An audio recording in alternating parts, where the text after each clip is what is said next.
మరి తెలంగాణలో కూడా పోటీ చేస్తారా బీసీవై పార్టీ నుంచి? ఖచ్చితంగా తెలంగాణలో కూడా ఈరోజు ప్రత్యామ్నాయ రాజకీయం అవసరం ఉంది, ప్రత్యామ్నాయ రాజకీయ పార్టీ అవసరం ఉంది.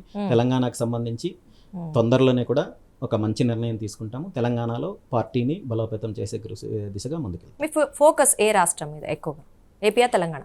డెఫినెట్గా నేను ఆంధ్రప్రదేశ్ రాష్ట్రానికి సంబంధించిన వాడిని కాబట్టి మొట్టమొదటి ప్రిఫరెన్స్ ఆంధ్రప్రదేశ్గా ఉన్నప్పటికీ కూడా తెలంగాణ రాష్ట్రంలో కూడా పార్టీని బలోపేతం చేసే దిశగా స్థానిక నాయకత్వంతో కలిసి పనిచేసే విధంగా స్థానిక నాయకులతో కలిసి తెలంగాణలో బీసీవై పార్టీని బలోపేతం చేసే దిశగా ముందుకెళ్తాం. స్థానిక పార్టీలు అంటే స్థానిక పార్టీలతో పొత్తు పెట్టుకోవడం, స్థానిక నాయకులు మాత్రమే, పార్టీలతో కాదు. నాయకులు పోనీ మరి జాతీయ పార్టీలతో ఏమైనా కలుస్తారనుకోవచ్చా తెలంగాణలో? ఇక్కడ అసలు పార్టీలతో కలిసే ప్రసక్తి ఆ అంశమే ముందుకు రాదు. మేము ఇండివిజువల్ గా ఒక ప్రత్యామ్నాయ రాజకీయం కాన్సెప్ట్ తో ముందుకెళ్తున్నప్పుడు ఇక్కడ పొత్తులో కలిసి పనిచేయడము, ఈ ఆలోచన, ఈ అవసరము మనం మాట్లాడాల్సిన అవసరం కూడా. ఓకే, ఇంకొకటి ఏంటి అంటే తాజాగా వైఎస్ జగన్ గారు ఏం వ్యాఖ్యలు చేశారంటే, రెడ్ బుక్ లో వాళ్ళు రాసుకున్నారు, మేము కూడా ఏదో ఒక బుక్ లో రాసుకుంటాం, మేము అధికారంలోకి వచ్చినప్పుడు ఈ అందరికీ మళ్ళీ సమాధానం చెప్తాం. ఆయన కొంచెం గట్టిగానే వార్నింగ్ ఇచ్చారు. అంటే అధికారులతో సహా వాళ్ళు రిటైర్ అయి ఉన్నప్పటికీ కూడా మేము వాళ్ళ సంగతి చూస్తాం అని ఆయన వ్యాఖ్యలు చేశారు. మరి మీరేమంటారు దీని గురించి? ఇది జగన్మోహన్ రెడ్డి గారి యొక్క స్వభావాన్ని తెలియజేస్తుంది.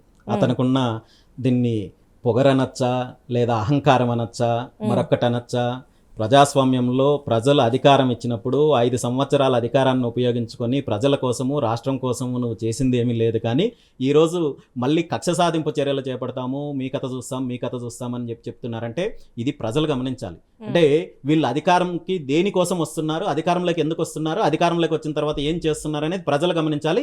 ఈ మీరన్నట్టు జగన్మోహన్ రెడ్డి గారినైనా లేదా తెలుగుదేశం పార్టీనైనా గతంలో కూడా అధికారంలో ఉన్నప్పుడు కూడా వీళ్ళు ఏం చేశారో ప్రజలందరికీ అవగాహన ఉంది. ఈ 2 పార్టీలని పూర్తిగా అధికారం నుండి శాశ్వతంగా దూరం చేసినప్పుడే రాష్ట్రం బాగుపడుతుంది, రాష్ట్ర ప్రజలు బాగుపడతారు.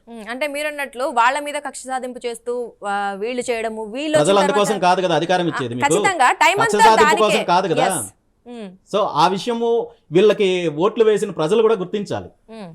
మేము వేసిన ఓట్ల ద్వారా అధికారంలోకి వచ్చి వీళ్ళు ఒకరి మీద ఒకరి కక్ష సాధింపులకో లేదా దోపిడీ చేయడానికో లేదా దోపిడీ చేసిన దాంట్లో భాగస్వామ్యం కోసమో ఈ కాదు కదా అధికారం ఇచ్చింది. ప్రజలకు మంచి చేయాలి, రైతులకు మంచి చేయాలి, యువతకు మంచి చేయాలి, మహిళలకు మంచి చేయాలి. మరేం చేస్తున్నారు వీళ్ళు చేస్తున్నది ఒకటి దోపిడీ, 2 కక్ష సాధింపు చర్యలు చేపడుతున్నారు. ఆ పార్టీ అయినా ఈ పార్టీ అయినా పార్టీలు వేరు, నాయకులు వేరు తప్ప విధానాలు ఒకటే ఉన్నాయి.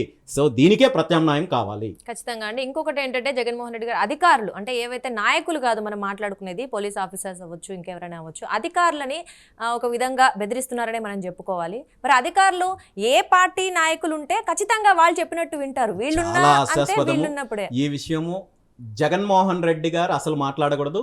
జగన్మోహన్ రెడ్డి గారు అధికార దుర్వినియోగం గురించి మాట్లాడే నైతిక హక్కు జగన్మోహన్ రెడ్డి గారికి లేదు. ఎందుకంటే 2019 నుండి 24 వరకు పోలీస్ డిపార్ట్మెంట్ని కావచ్చు, రెవెన్యూ డిపార్ట్మెంట్ని కావచ్చు, మిగిలిన వ్యవస్థలన్నింటినీ కూడా ఏ విధంగా దుర్వినియోగం చేశారో ఈ రాష్ట్రంలో కాదు దేశం మొత్తం మీద కూడా వ్యవస్థల్ని దుర్వినియోగం చేయడంలో మొదటి ర్యాంక్ ఎవరికైనా ఇవ్వాలంటే అది జగన్మోహన్ రెడ్డి గారికే ఇవ్వాలి. గతంలో మనం చూసాం పోలీస్ స్టేషన్లు వైఎస్ఆర్ కాంగ్రెస్ పార్టీ కార్యాలయాల్లాగా పనిచేశాయి. మరి ఆ రోజు అనిపించలేదా అధికారం దుర్వినియోగం చేస్తున్నాము, పోలీస్ వ్యవస్థని చెడగొడుతున్నాము, పోలీసుల చేత తప్పుడు పనులు చేస్తున్నామని చెప్పి ఆ రోజు అనిపించలేదా? ఈ రోజు గుర్తొస్తుందా? సిగ్గుండాలి జగన్మోహన్ రెడ్డి గారికి. ఓకే, ఖచ్చితంగా తప్పనైతే మీరు ప్రకటిస్తున్నట్టే అనుకోవచ్చా? డెఫినెట్లీ. ఓకే అండి. సో తిరుపతి దేవస్థానానికి సంబంధించి కూడా మీరు కొన్ని చెప్పడం జరిగింది కదా, మరి మీరు చెప్పిన వాటి గురించి ఏంటి పరిస్థితి, ఏంటి ప్రస్తుతం ఎలా ఉంది? మీకే తెలియాలి పరిస్థితి ఏముందని. కేవలము మీరు కొన్ని ప్రపోజల్స్ పెట్టారు, అంశాన్ని కూడా అధికారంలో ఉన్న వాళ్ళు రాజకీయాలకు వాడుకుంటున్నారు, డైవర్షన్ పాలిటిక్స్ కోసం వాడుతున్నారు. కానీ శాశ్వత పరిష్కారం దిశగా వెళ్ళడమో లేదంటే అక్కడ జరిగిన తప్పుకి ఆ పరిష్కారం కనుగొనడంలో పూర్తిగా ప్రభుత్వం విఫలమవుతోంది. ఈరోజు తిరుమలకు సంబంధించిన అనేక సంఘటనలు గత ప్రభుత్వంలో జరిగిన తప్పుల గురించి ప్రస్తావించారు, ఇప్పుడు జరుగుతున్న సంఘటనల గురించి ప్రస్తావిస్తున్నారు తప్ప దీనికి పరిష్కారం ఎక్కడిస్తున్నారు? పరిష్కరించే దిశగా ప్రభుత్వం ఎటువంటి నిర్ణయాలు తీసుకోవడం లేదు. ప్రతి అంశాన్ని కూడా తన రాజకీయం కోసమో లేదా వ్యాపారాల కోసమో ఇంకో రకంగా వాడుకుంటున్నారు తప్ప చివరికి తిరుమల అంశాన్ని కూడా రాజకీయం కోసం, వ్యాపారాల కోసం వాడుతున్నారు. తిరుమలలో ప్రక్షాళన చేస్తామని చెప్పి ఇదే ముఖ్యమంత్రి గారు ప్రకటన చేశారు. ఏం ప్రక్షాళన చేస్తున్నారు? మరి మీ వ్యాపారం చేస్తున్నారు, దీనికి సంబంధించి రాజకీయం చేస్తున్నారు. దీని మీద పోరాటం చేస్తున్నాం. గతంలో జరిగిన కొన్ని సంఘటనల పైన పోరాటం చేశాము. కొన్ని విషయాల్లో ప్రభుత్వం స్పందించినప్పటికీ కూడా పూర్తిగా ప్రక్షాళన జరగాల్సిన అవసరం అయితే మాత్రం ఉంది. డెఫినెట్ గా ప్రక్షాళన జరిగేంత వరకు కూడా బీసీవై పార్టీ పోరాటం చేస్తుంది. ఓకే అండి, మీరు తిరుపతిలో 1,00,000 ఆవులు ఇస్తానని కూడా చెప్పారు కదా, మరి ఎప్పుడు ఇవ్వబోతున్నారు ఆ 1,00,000 ఆవులు? మరి ప్రభుత్వం నిర్ణయం తీసుకోమని చెప్పండి, టీటీడీ నిర్ణయం తీసుకోమని చెప్పండి. కనీసము టీటీడీకి సొంతంగా డైరీ ఏర్పాటు చేయాలనే ఆలోచన ఉందా లేదా చేయడం లేదా అనే విషయాన్ని స్పష్టంగా చెప్పమని చెప్పండి. అంటే దానికి మీరు స్పందించడం ఒకవేళ లేదు నిజంగా కదా. ఇవ్వాలనుకుంటే వాళ్ళు వద్దంటున్నారంటారా? డెఫినెట్ గా దాని మీద స్పందించమని చెప్పండి. ఈరోజు బయట పాలు తీసుకుంటే లేదంటే బయట డైరీల నుండి నెయ్యి తీసుకుంటే అవినీతి జరుగుతోంది లేదా కల్తీ నెయ్యి వస్తోంది, అందులో అపచారం జరుగుతోందని చెప్పి ఇదే ముఖ్యమంత్రి గారు ఇదే ప్రభుత్వ పెద్దలు మాట్లాడినప్పుడు, పాదయాత్రలు చేసినప్పుడు అన్ని రకాలుగా హడావిడి చేశారు.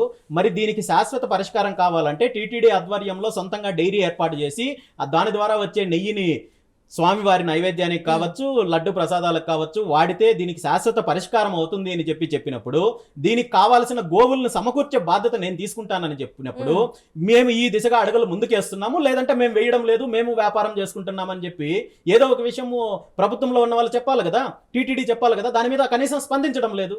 ఓకే, అంటే మీరు అడిగారా ఖచ్చితంగా ఇస్తాము అని? మీరు చాలా సార్లు నేను అడిగాను, చాలా సార్లు లెటర్లు రాశాను, టీటీడీ చైర్మన్ కి రాశాను, ముఖ్యమంత్రి గారికి రాశాను. దీని మీద నేరుగా చాలా సార్లు ప్రకటన చేయడం జరిగింది. ఇప్పటి వరకు స్పందన లేదు. అది మీరు ప్రభుత్వాన్ని అడగాలి. మీడియాలో ఉన్న వాళ్ళు ప్రభుత్వాన్ని అడగాలి.